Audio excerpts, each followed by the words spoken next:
Hello, so this is part 2 of the Module 1 video on understanding the properties of methane. We're going to talk in this video about bond lengths, orbitals, and orbital energies. So I'm going to start by sharing the screen.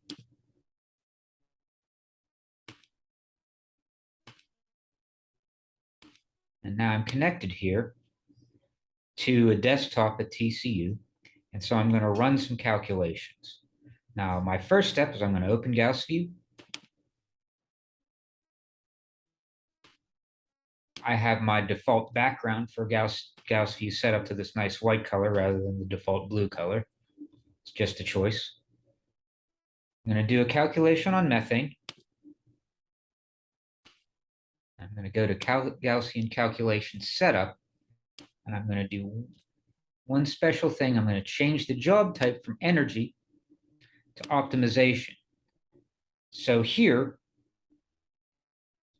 for each geometry, I'm going to calculate the molecular orbitals. Then given the molecular orbitals, I'm going to calculate the average position of all the electrons. Those average position of all the electrons is going to govern the field that the molecular orbitals see. And I'm going to go back and forth and back and forth and back and forth until the electron distribution and the MOs are consistent. That's going to give me an energy of methane. Then I'm going to change all the bond lengths, bond angles, and things like that. Say what changes make the energy of methane lower rather than higher. I'm going to go through that process and I'm going to come up with an optimized geometry. Now I'm going to start with a guess at the geometry of methane. So if I zoom in here, I can go up here and click on this little question mark to say, let me ask some questions about the structure. I click on 1, 2 atoms. The distance between those atoms is 1.07 angstroms. That's just a guess at the structure of methane. We're going to optimize it later. If I click on 1, 2, 3 atoms, I get a guess at the HCH bond angle, 109.5 degrees. Now I'm going to set up my calculation. So I'm going to optimize the geometry to a minimum, and all the other stuff I'm going to leave as default. Now I have to save an input file. And I'm going to save my input files to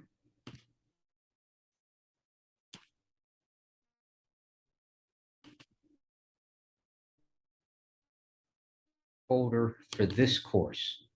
Now I should probably make a module 1 subfolder, but I'm not going to bother for that right now. CH4 opt, run the calculation. Now here goes the Gaussian code itself. It's generating the MOs for a particular configuration. To finish that, now it's calculating the forces and recalculating new geometries. Each time a bunch of stuff goes past, that's a new geometry. And it's changing the bond lengths, changing the bond angles until it gets to some local minimum. We'll talk about local minima later. So now I'm going to open this checkpoint file. And that is my new computed geometry. So my next step is I'm going to check what's my new computed bond length, my CH bond length, 1.08290, 1.08290 angstroms. So it's a little longer than the bond length that I started out with. So what I want you to do is check that bond length and see how well it compares to experiment. The bond angles are unchanged. It's still 109.5 because that's the only angle you can have when you have a tetrahedron. Methane's going to be a tetrahedron. Next, I'm going to look at some of the orbitals. Now, in the previous video, I used the command line, the PowerShell, to run CubeGen as a command line command. And you can do that, but you can also do that over here. If I open my checkpoint file has all of my molecular orbitals saved on it. So all I need to do is visualize them. I go to Results, Surface, and Contours. We're going to talk more about this here, but what I do is I compute a cube of points in space, a whole bunch of points arranged in a cube, and at each point, I compute the value of the orbital. So I'm going to start out by generating a new cube for orbital number 5. Methane has 5 electron pairs, 4 CH bonds, and a carbon 1s orbital. So my highest occupied molecular orbital is orbital 5. I'm going to generate the Q for orbital 5, orbital 4,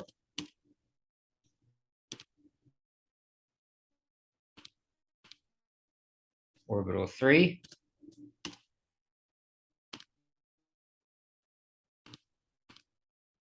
orbital 2. Just for my own interest, I'm going to compute the Q for orbital number 1. And I'm going to compute it for orbital number 6, which should be the lowest unoccupied orbital. 5 electron pairs. My first 5 orbitals are occupied. Orbital number 6 is my lowest unoccupied. Now let's take a look at what those orbitals look like in real space. We're going to talk more about this later, but I'm not going to show the whole orbital because the whole orbital has a value at every point inside that cube. I'm going to show the surface of points where the orbital equals some value. Everything inside that surface, the orbital is bigger. Everything outside that surface, the orbital is smaller.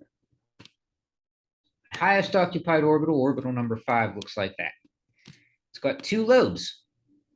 It's got a node between the 2 lobes. Orbital number 4 also is 2 lobes with a node between the lobes. Orbital number 3, go to new surface, also 2 lobes with a node between the 2 lobes. So I've got orbitals 5, 4, and 3. I can look at them one at a time if I like, but they look symmetry equivalent. Later, we'll check and see if their energies are all the same or if they're different.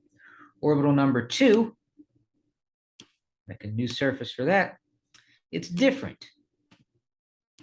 It doesn't have any nodes. It's a nodeless combination of the 4 CH bonding orbitals. Orbital number 1,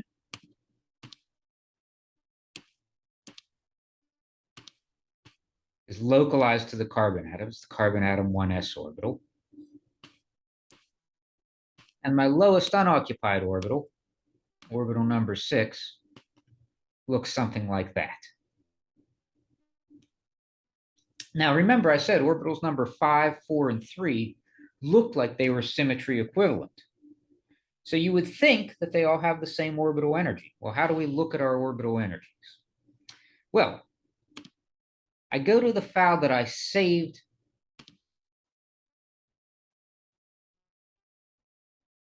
my input file in, ch4opt.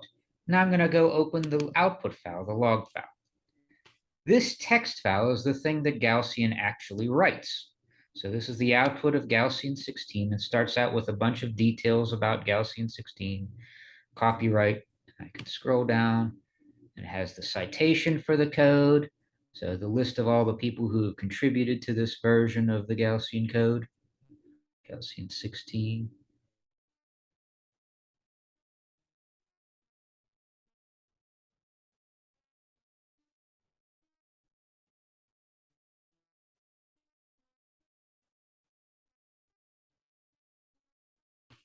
And I keep going down.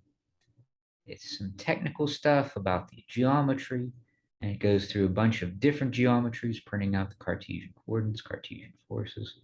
And way at the end, I get the final results. And the number that I'm looking for right now is this thing, alpha Oc eigenvalues. What that means is that those are the orbital energies. Those are the orbital energies in Hartree atomic units. The earlier part talked about Hartree atomic units. The first orbital, the lowest energy, the 1s, is minus 11 Hartree. Very, very deep 1s orbital. The second one, minus 0.945, that is, that's the orbital energy of this orbital, that bonding combination of my CH bond orbitals. And then these 3, orbitals number 3, 4, and 5, are all the same energy. They're a little bit above that. And that is my 3 symmetry equivalent orbitals that look like this one. So methane has a triply degenerate, threefold degenerate orbital. It has three degenerate orbitals at the highest occupied orbital. And then orbital number 6, this is the orbital energy of the lowest unoccupied orbital. So here's the highest occupied, here's the lowest unoccupied. And what you can do now is you can go back and compare those orbital energies to the ionization potential, the electron affinity, and compare that computed CH bond length to experiment. Make sure you do your necessary unit conversions, and you should find that they do a decent, not perfect, but decent job of modeling the real ionization potential and electron affinity of a real methane molecule.